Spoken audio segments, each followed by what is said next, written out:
बताता हूँ 12 घंटे हम ये जाने, लेकिन आपका सपोर्ट मिलेगा तब आप लोग हमें काम करने दोगे। अभी क्या होगा, यहाँ पे 500 लोग इकट्ठा हो गए, फिर वो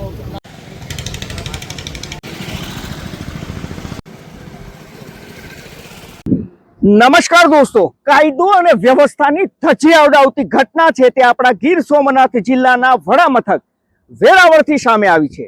વેરાવળ તલાલા રોડ પર સોમનાથ ટોકીઝ નજીક એક રેલવે ક્રોસિંગનો વિસ્તાર છે અને આ વિસ્તારમાં આજે બપોરે મતલબ કે ધોળા દિવસે જાહેરમાં ફાયરિંગની ઘટના બની છે। તુરક સમાજના પ્રમુખ છે તેને પર ફાયરિંગ થાય છે, તેને માથામાં ગોળી વાગે છે।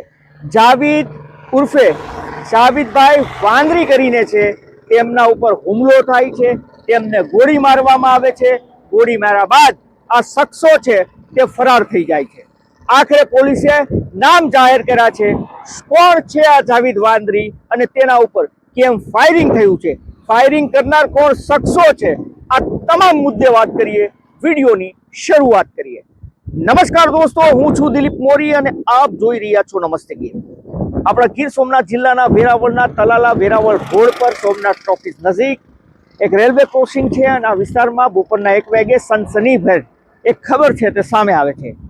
તુરક સમાજના પ્રમુખ જાવીદભાઈ ઉર્ફે જાવીદભાઈ વાંદરી છે, તેમના ઉપર કોઈ શખ્સો છે તે ફાયરિંગ કરીને ફરાર થઈ જાય છે।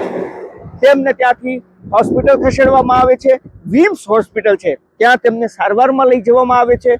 તેની સ્થિતિ છે તે ક્રિટિકલ જોવા મળે છે। ત્યાં લોકોના ટોળા એકઠા થાય છે, સમાજના પોલીસના ધાડે ધાડા ઉતરી જાય છે, એસપી છે તે ખુદ ત્યાં પહોંચે છે, જયદીપસિંહ જાડેજા।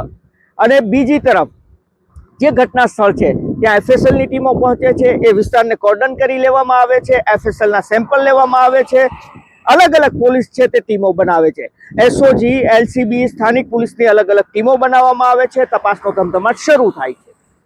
થોડી વાર બાદ જાણવા મળે છે કે જાવીદ વાંદરીના કોઈ ભત્રીજા અથવા તો કોઈ સગા છે જે દુકાન ઉપર બેઠા હતા, તેમના ઉપર પણ હુમલો થયો છે છરી વડે, તેમને પણ હોસ્પિટલમાં દાખલ કરવામાં આવ્યા છે, જેને લઈને સમગ્ર મામલો છે તે ગરમાય છે।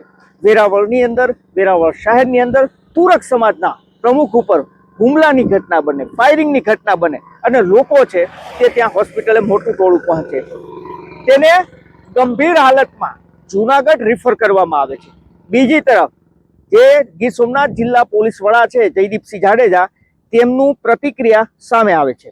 તેમણે એક નામની જાહેરાત કરી છે અને નામ સામે આવતા જ ખળભળાટ મચ્યો છે। ફારૂક મોલાના।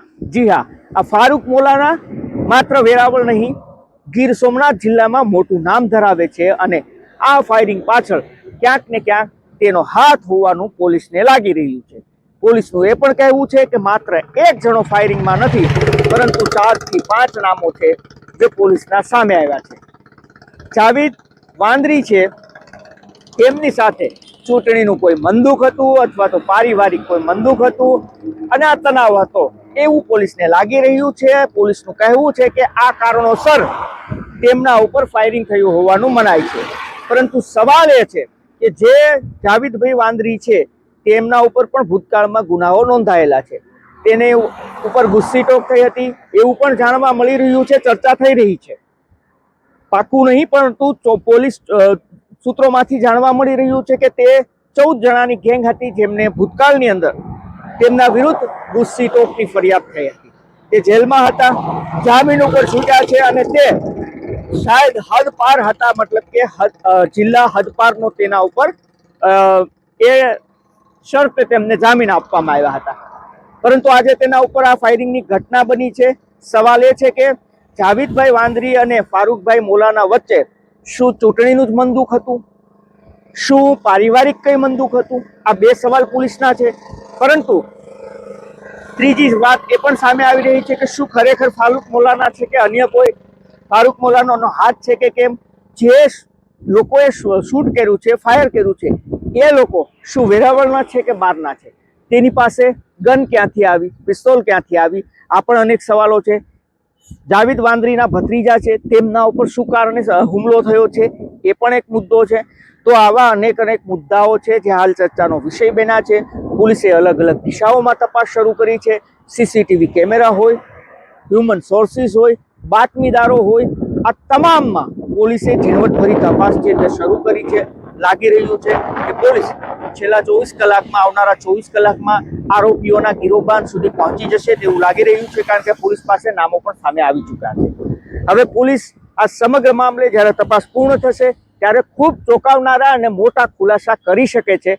એટલા માટે કે જે નામ સામે આવ્યું છે ફારૂક મોલાનાનું, શું ખરેખર ફારૂક મોલાનાનો આમાં હાથ છે કે કેમ, અને છે તો ખૂબ મોટા ખુલાસા થઈ શકે છે એવું લાગી રહ્યું છે. આપનું આ મુદ્દે શું કહેવું છે, શું માનવું છે, આપ અમને જરૂરથી કમેન્ટ કરીને જણાવજો. અમારો હેતુ કોઈને નુકસાન પહોંચાડવું, બદનામ કરવાનું નહીં, આપને સચેત અને જાગૃત કરવાનો છે કે આપ પણ સાવધાન રહો, સતર્ક રહો, સલામત રહો. જોતા રહો નમસ્તે ગીર. ધન્યવાદ.